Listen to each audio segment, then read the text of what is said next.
Hi everyone, so many of you have been requesting a mascara video, so kind of talk you through my favourite and least favourite mascaras and just kind of mini reviews on them, and I've accumulated quite a lot at the moment, so I'm going to just kind of delve right in there. And I've got my box here and I'm just going to put my hands in it, not even look at what I'm pulling out, and then review it for you. So the first one that I've got out is the Maybelline The Rocket Volume Express Waterproof Mascara, and this is a really good mascara considering it's waterproof. Now, I never used to like waterproof mascaras, but I decided to get this because I was really busy and I kept having really long days, and my mascara was just kind of transferring onto here, which is what tends to happen with me. So I decided to get a waterproof one, and I really like this. The only thing I can compare it to, as I've said before, is Max Factor's false lash effect. This is what the brush looks like. It's just one of those kind of fat little spiky brushes. It does make your eyelashes look really nice. It's not my favourite ever mascara. It doesn't do anything tremendous, and I don't think it gives particularly a lot of volume, but it just kind of gives eyelash definition, which is really what I like. I like length and I like definition, and that kind of bushy, wide-eyed look. I'm not overly a fan of having really sort of dark, heavy, mascaraed eyelashes, if that makes sense. But I really like this one. I would give this one about a 7 out of 10. Then the next one I've got, I'm going to have to look, otherwise I'm going to keep pulling out the same ones, is the L'Oreal Volume Million Lashes, and this is really old. I just kept it to review for you. I don't use this anymore, and this is what the packaging looks like. And this is a little bit expensive considering it's drugstore. L'Oreal mascaras, in my opinion, are quite expensive, but this is what the brush looks like. Again, it's one of those little spiky brushes, and it's kind of got a slight dent in the middle. Really like this. I definitely find that there's not many mascaras that I like straight away. I have to have opened them and they have to kind of dry up a little bit, and the formula improves after about 2 weeks of use. So I didn't like this at first, but it did definitely grow on me, and I really like it, and I would buy it again if I needed to, I think, but I'm just kind of enjoying using other things at the moment. But this is probably a 7 out of 10 as well. It kind of just gives nice definition, but not much more than that. Then the next one I've got here is, again, one I didn't really like at first and has really grown on me, and this is the NATorigin Organic Mascara, and this is 95% organic. This is what the packaging looks like, just kind of plain packaging, skinny tube. You look at the brush and the brush doesn't look like it's going to do much. I've got very thin little eyelashes, so I do need quite a lot of jazzing up, if that makes sense, when it comes to my eyelashes.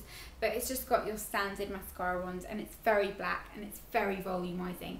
It does transfer slightly kind of around here by the end of the day, depending on what foundation I'm using. But I do really like this, and if you're into organic makeup, then I would definitely give this a try, because it's just a nice little different brand, and it is a really nice mascara. Then another one that I've got here is the Avon Super Extend Extreme Mascara, and this is what packaging looks like. The writing's slightly rubbed off here, but I really didn't get on with this mascara. This is what the brush looks like. You'd think I would like it considering the brush, but I felt it was really difficult to apply. It was really scratchy. Every time I was trying to kind of apply it into my lashes, I'd end up scratching my eyes, and I just really didn't like this. I definitely wouldn't recommend this. It just didn't really do much, and the application wasn't particularly pleasant for me. Then, what else have we got here? This is a little sample of the Lancome Hypnose Drama, which I used to love the original Lancome. I haven't bought it for years, but I did used to really like it. This is what the brush looks like. It's again one of those slightly curved brushes, and it's kind of got a bristly but not plastic bristles. I do really like this. It's not one that I would go out and purchase, purely because it's something that I think is better if you like that really heavy, dramatic lash look, because it does kind of make your lashes feel heavy, and I don't really get on with that. I like my lashes to kind of still feel like lashes, if that makes sense. This kind of does really coat them and weigh them down a little bit, and it does tend to crumble a little bit towards the end of the day, but it is nice for kind of dramatic nights out. For example, if you're wearing a smoky eye, this is a good mascara to go for. Then what else have we got here? This is one that I bought recently, and I haven't used this for years, but when I did use it I loved it, and then I repurchased it because I thought I haven't used that for ages, I wonder if I still like it, and I do. And it is the Loreal Voluminous. This is just the original one, not the carbon black. It's still got that kind of original, really old packaging, and the brush of this I wouldn't think that I would like, but it's just your standard mascara wand. Really lovely. I'm actually wearing this on my lashes today. I'm not sure how well you're going to be able to see that if I come closer, probably not, but really, really like this. A lot of people compare it to the YSL Fossiles, and again, it is similar. I wouldn't buy the YSL ones just because they dry up so quickly and the smell of them kind of irritates me a little. But I really like this. A lot of people said that it was out of stock in the UK. It isn't. Everywhere I've been, in Boots and Superdrug on the L'Oreal stand, they always have them. Definitely one that's worth a try, and it's one that I know a lot of people kind of, when the beauty scene on YouTube first started, really liked, and I still really like this. Then oh, I have got one that I really don't like here. This is the Collection 2000 Big Fake False Lash Effect Mascara. This is something that I saw a review from, I want to say it was Fleur de Force, and she said that she liked it but that it dried out really quickly, and oh my god, does it dry out quickly. It's just the crumbliest, weirdest texture. I used it once, thought, oh, it's okay, the brush was a little bit too big for me, and then I put it back in, and then a couple of days later I went to try it again, and it was literally dried up. I'd only opened it like 3 days before.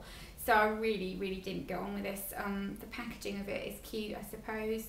That's the kind of only positive thing I could say about this. I really didn't like this, and maybe I got a dodgy one, but everyone said that they dry up that quickly. I just didn't expect it to be that quick. Then what else have we got here? This one right here is one that I, again, didn't like at first, but has grown on me, and it's the Maybelline Legal Length Mascara with fibre extensions, and it's basically got kind of little fibres in it that's supposed to make your lashes longer. Again, it's a traditional mascara wand, but it's kind of more sparse. I really do like this now. It works on my lashes a lot better. When I first got it, I thought, oh, it doesn't do anything, it's nothing special, but it gets better over time. I don't like the packaging of it. I feel like the packaging is like really 90s. Does that sound weird to say about mascara? I just don't like the packaging of it, but it is very nice for length, and it just gives you kind of very wide open eyelashes.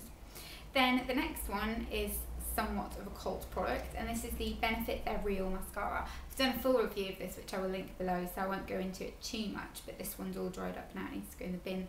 But this is what the brush looks like. It's one of those little bristly brushes with a little ball on the end. I know that e.l.f. do a similar product to this, but I don't think that the e.l.f. one is waterproof. This one is supposedly water resistant. Very, very confusing, because it's a absolute beep to remove. Like, it's just a nightmare to remove, and even when you think you've removed it, you actually haven't. It's still on your lashes, and I really, really, really don't like that. I like my eyes to be totally clean by the end of the night. Very difficult to remove, which would suggest that it's waterproof, but it smudges on my under eye area, which a waterproof mascara shouldn't do. So I'm slightly confused about the whole waterproof concept of this. It does make your lashes look amazing. It does make them look really, really long. It doesn't make them look false, but it just makes them look very long. And I went to an event a couple of, was it last year? It was like a scare fest thing, and you had to put, it sounds really bizarre, but you had to put a like paper bag over your head and then go into this dark thing, and things would whack you, and it was all very strange. But anyway, I had this on, and because I had the bag on my head, my eyelashes were so long, they were touching the paper bag, and by the end of it, when I took it off, it had really irritated my eyes. So it does really make your eyelashes look long, but I don't know. I don't think that that one's worth the money as well. It's extortionately expensive. I think it's like £20. Benefit and their prices are just hilarious. Then the next one is the Jemma Kidd Makeup School Glamour Volume Mascara, which looks like this, and I didn't get on with this very well, again, to be honest, but I think it might have something to do with my eyelashes, which I'll talk about at the end. Standard mascara wand, the packaging of this is cute, but it just really didn't do much for my lashes. It didn't really make them look amazing, and it smudged, so it didn't separate them enough for me, and it kind of smudged under my eye, so I wouldn't rate that too highly. Then I've just got 3 more and then I'm done. So this is another waterproof one, and this is the Miner's Maxi Mascara Waterproof. For a waterproof mascara, this is actually okay. It's not too hard to remove. The only thing is with this, it just didn't do too much for my lashes, and like I said, I like them to look natural, but I don't want them to look like they've got no mascara on, which was what this did. But it wasn't too hard to remove, and if you have got naturally great lashes, then you could use this and get away with it and you'd probably be fine. Then the last 2 are ones I'm using at the moment and ones I really like. The first one is the Collection Skylash mascara, which the brush of this just looks like this. It's another one of those little plasticky ones. Great length, natural lashes, just everything you could ask for. I think this has been discontinued, hence why they sell it in the pound shop, but I do really like this, and it's definitely one that I would recommend trying. And then my favourite at the moment, and this is my favourite mascara that I've used in a long time because I liked it from the start, which, as I said, never happens, is the 17 Dolled Up mascara. I like the packaging. The brush is just a little curved plastic wand. It gives great volume, great on lower lashes, and it just gives a nice amount of length, and again creates that kind of beautiful open bushy eyed effect, which is what I look for in a mascara.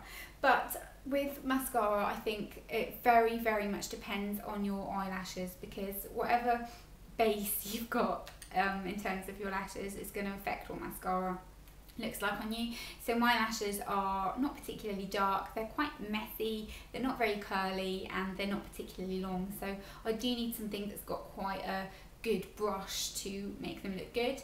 But if you're someone that's got amazingly long natural lashes, like my sister has, for example, like hers are just ridiculous, she's got like camel eyelashes, then you could use kind of something that's not amazing and it would look amazing on you because the amazing base is already there.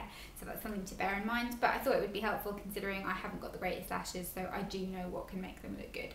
But I hope you enjoyed this. If you want any other kind of videos along these lines with other products, then definitely let me know, and definitely let me know what your worst ever mascara is and your best ever mascara is. That would be really interesting. Hope you enjoyed it, and I will see you next time. Bye.